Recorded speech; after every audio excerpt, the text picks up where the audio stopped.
আসসালামু আলাইকুম ও রহমতুল্লাহি ওবারাকাতু। প্রিয় দিনী ভাই, আশা রাখি আল্লাহ তাআলার দয়ায় রহমতে আপনারা সকলেই ভালো আছেন। আলহামদুলিল্লাহ, আমিও আপনাদের দোয়ায় আল্লাহ পাক আমাকে অনেক সুস্থ রেখেছেন, ভালো রেখেছেন। আজকে আমাদের চ্যানেলে আবার একটি নতুন ভিডিও নিয়ে আপনাদের কাছে আমরা হাজির হয়েছি। আজকে আমরা যে তদবিরটা বা তাবিজটা আপনাদের কাছে নিয়ে এসেছি, কিছু দেখেন, জ্বরের বিষয়।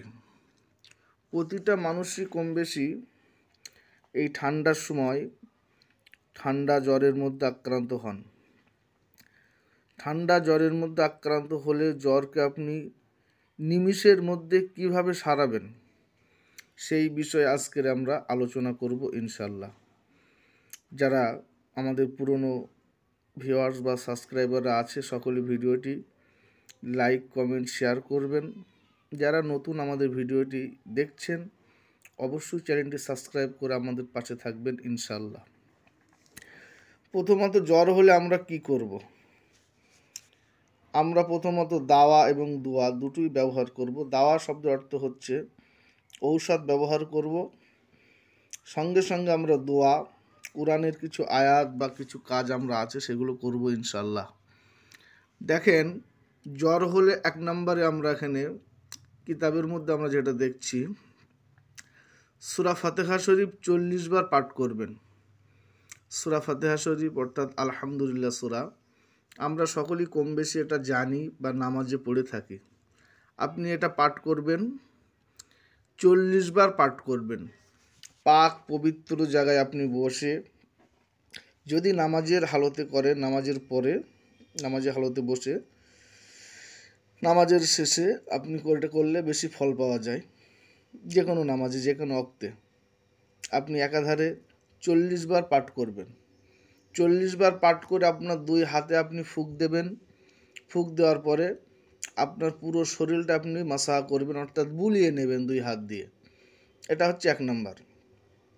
দ্বিতীয় নাম্বার যে তাবিজটা আপনারা দেখছেন, এই যে নকশাটা দেখেন ভালো করে, এই নকশাটা যারা দেখছেন, আপনারা সুন্দরভাবে পাক পবিত্র অবস্থায় বসবেন। বসে সাদা কাগজ, লাল কালি বা যে কোনো কালি নেবেন, নিয়ে সুন্দর করে এই নকশাটি, এই যে নকশাটা আপনারা দেখতে পাচ্ছেন, এই নকশাটা আপনারা লিখবেন। এইভাবে সুন্দর করে লিখবেন। লেখার পরে আপনার বা যারই জ্বর, যদি যে ব্যক্তির জ্বর এসছে, তার শরীরে গলায় এটা বেঁধে দেবেন। জ্বর সেরে যাওয়ার সঙ্গে সঙ্গে, আল্লাহ যদি চায় অবশ্যই জ্বর সেরে যাবে ইনশাল্লাহ। জ্বর সেরে যাওয়ার সঙ্গে সঙ্গে এটা আবার খুলে ফেলে জল, কোনো পুকুরের জলে বা যে কোনো জলের মধ্যে এটা ফেলে দেবেন। তারপর আমরা তৃতীয় নাম্বার একটা দেখেন তদবিরের বিষয়ে আলোচনা করছি। এই যে কিছুটা লেখা দেখছেন আপনারা, যে ব্যক্তি জ্বরে আক্রান্ত, নিচের তাবিজখানা 3 টুকরো কাগজে লিখবে, 1 টুকরো গলায়, অন্য 2 টুকরো দুটো হাতে দেবে।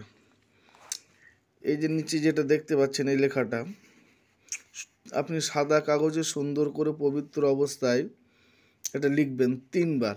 3টে কাগজে আপনি 3 টুকরো লিখবেন।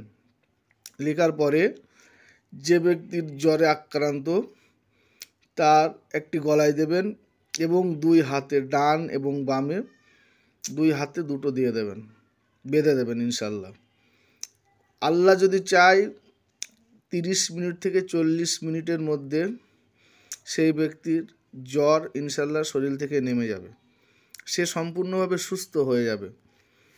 আরও অনেক তদবির আছে, ওগুলো আমি আজকে দেখালাম না। দেখেন, অনেক এক এক করে ইনশাল্লাহ আপনাদের কাছে নিয়ে আসা হবে। পাগল রোগের তদবির আছে, মির্গি রোগের তদবির আছে, শরীর গরম হয়ে যদি জ্বর আসে তার তদবির আছে, আরও অনেক জ্বরের অন্যভাবে অন্য তদবির আছে। আমরা একটার পর একটা ভিডিও আপনাদের কাছে নিয়ে আসবো ইনশাল্লাহ। ঘাড়ের পিঠের ব্যথা দূর করার, হাওলা, তেলের জলের, আমরা অনেক রকমভাবে আমাদের কাছে আমরা কাজ করে থাকি। প্রিয় দিনী ভাই, আশা রাখি আপনাদের ভিডিওটি উপকারে আসবে এবং উপকৃত হবেন আপনারা। জানার আমল করবেন, সাবধানে আমল করবেন, সঠিকভাবে আমল করার চেষ্টা করবেন। আল্লাহ পাক আমাদের সঠিক সকলে কোরআন এবং সুন্নাহর উপরে চলার তৌফিক দিক। আমাদের সকলকে আমল করার তৌফিক দিন।